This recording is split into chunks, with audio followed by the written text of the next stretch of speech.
कहते हैं Anshu, necessity is the mother of all inventions. लेकिन ये इन्वेंशंस होते कैसे हैं? इन्वेंशंस होते हैं साइंटिफिक रिसर्च से। रिसर्च, ये बात तो आपने बहुत ही अच्छी बताई। रिसर्च मुझे लगता है मयंक कि हर स्टूडेंट की लाइफ में या हमारे समाज में भी इसका बहुत महत्व है और युवा को इसमें बढ़ चढ़कर आगे आना चाहिए और इसमें अपना योगदान देना चाहिए। और साइंटिफिक रिसर्च का क्या महत्व है, क्या करियर ऑप्शंस है, कैसे युवा इसमें आगे बढ़ सकता है, आज इसी विषय में हम लोग बातचीत करने वाले हैं। जी हाँ, क्योंकि अंशु एक और बात यहाँ पर कोट करना होगी। आप रिसर्च के इंपॉर्टेंस को तो बता ही रही थी जी, लेकिन आज के दौर में रिसर्च के मायने बदल गए हैं। अब रिसर्च का मतलब केवल ये नहीं कि आप रिसर्च पेपर लिखें, उसे पब्लिश करवाएं, बल्कि रिसर्च कैसे सोसाइटी के लिए बेनिफिशियल हो सकती है। आप क्या कुछ नया इन्वेंट कर सकते हैं, कोई नई थियरी हो, कोई नया प्रोडक्ट हो, कोई नई टेक्नोलॉजी हो, इन सब विषयों पर आज हम बात करेंगे। और विशेष तौर पर साइंटिफिक रिसर्च के 3 ई उद्घाटित करेंगे।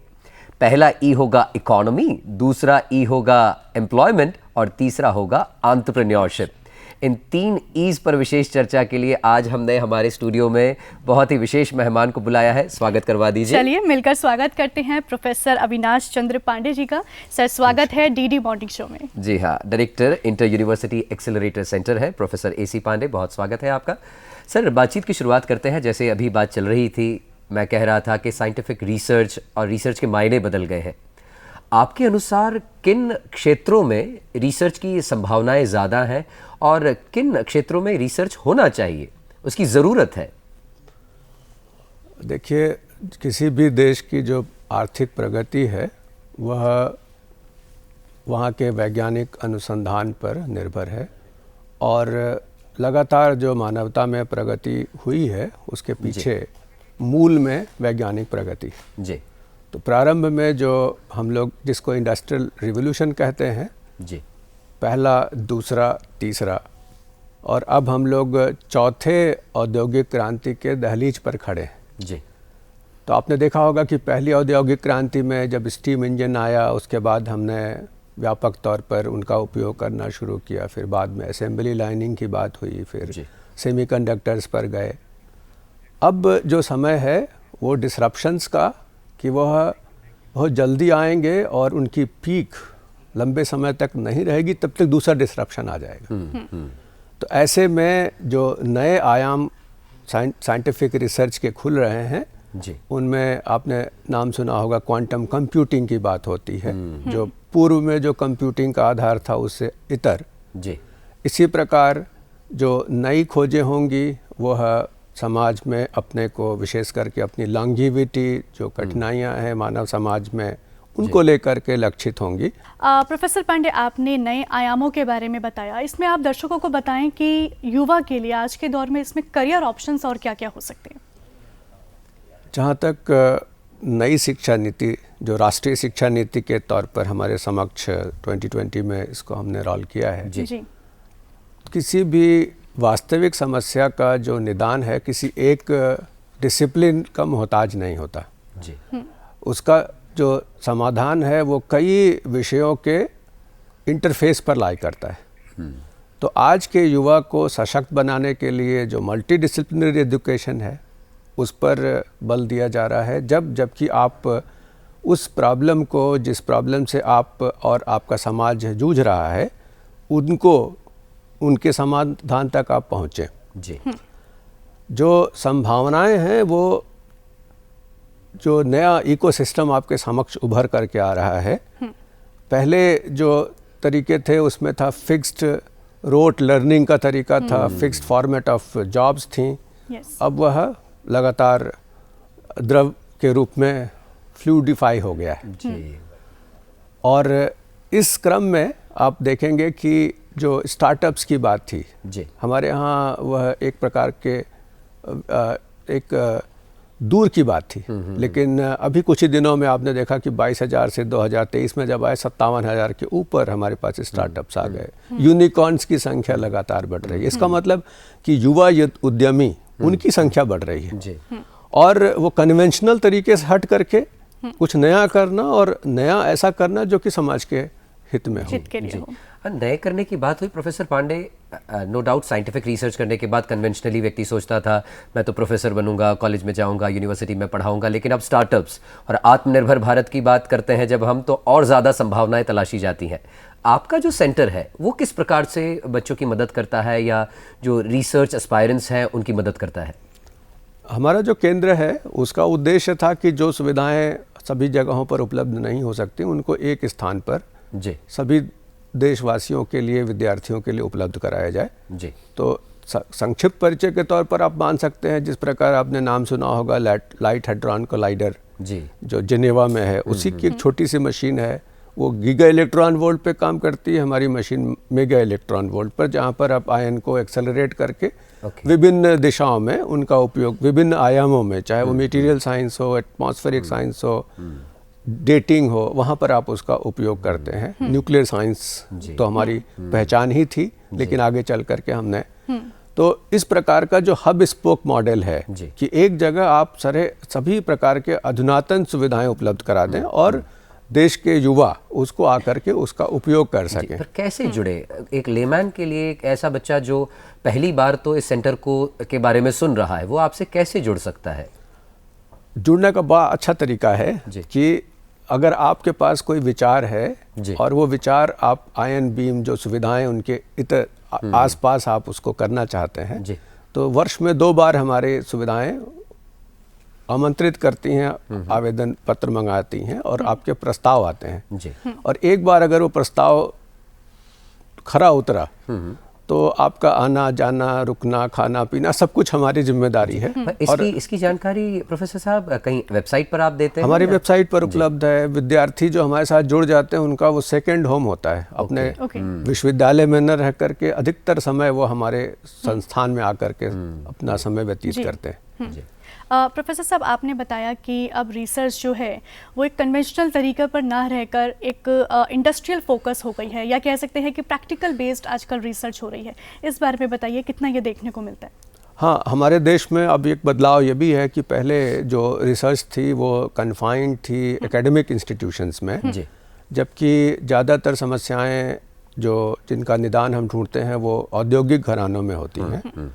तो जिसको हम कहते हैं एकेडमिया इंडस्ट्री डिस्कनेक्ट हुआ करता था, लेकिन अब इंडस्ट्रीज़ की समस्याएं हमारे एकेडमिया में उसका हम लोग निदान ढूंढें, इसके लिए प्रयत्न किए गए हैं। और जो अभी आपने नाम सुना होगा, नेशनल रिसर्च फाउंडेशन की स्थापना की गई, जहां पर सभी चीज़ें सुगम कर दी जाएं और सुगम करने के साथ साथ यदि आपकी कोई समस्या है जिसमें कि एकेडमिक पार्टनर्स आपके साथ जुड़ करके उनका निदान ढूंढ सकते हैं, उसकी भी संभावना तलाशी गई है और उस दिशा में कार्यरत हम लोग। प्रोफेसर पांडे, अगर कोई रिसर्चर आपके साथ जुड़ता है तो उसको कोई स्कॉलरशिप, फेलोशिप या किसी प्रकार की कोई सुविधा, एड, हेल्प सेंटर के द्वारा या किसी और संस्था के द्वारा उपलब्ध करवाई जाती है?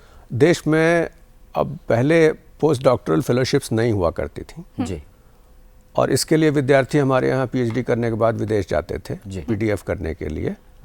इसके अलावा आप अगर देखें तो हमारे पास अध्येता वृत्ति, जिसको हम फेलोशिप्स कहते हैं, वो कई रूप में उपलब्ध हैं। जितनी फंडिंग एजेंसीज हैं, चाहे वो डीबीटी हो, सीएसआईआर हो, यूजीसी हो, उनके द्वारा वो अध्येता वृत्तियाँ दी जाती हैं।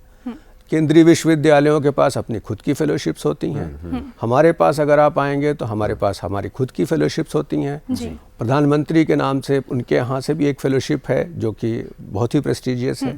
तो हमारे देश में इस प्रकार की फेलोशिप्स की संख्या ढेर सारी है। इनके अतिरिक्त कोई इन हाउस आपके सेंटर की कोई फेलोशिप? हाँ, हमारे यहाँ भी हम लोग पीडीएफ भी देते हैं और साथ में जेआरएफ भी विद्यार्थियों को उनका काम करने के लिए उपलब्ध कराते हैं। प्रोफेसर पांडे, रिसर्च में कोई बच्चा अगर जाता है तो पीएचडी, सबको पता है कि आफ्टर पीएचडी या ड्यूरिंग पीएचडी हम जब करते हैं, तो क्या 4 ईयर ग्रेजुएशन प्रोग्राम में भी कोई रिसर्च का प्रावधान अभी कुछ है? हम लोगों ने बाद में ऑफ लेट ये देखा कि जो बच्चा प्रारंभ के दिनों में कहीं ज़्यादा जागृत होता है, वो लोगों के साथ जुड़ता है, समस्याओं के साथ जूझने की उसके अंदर एक ललक होती है, जो आगे चल करके धीरे धीरे हम लोग फॉसिलाइज होने के प्रयास में चले जाते हैं।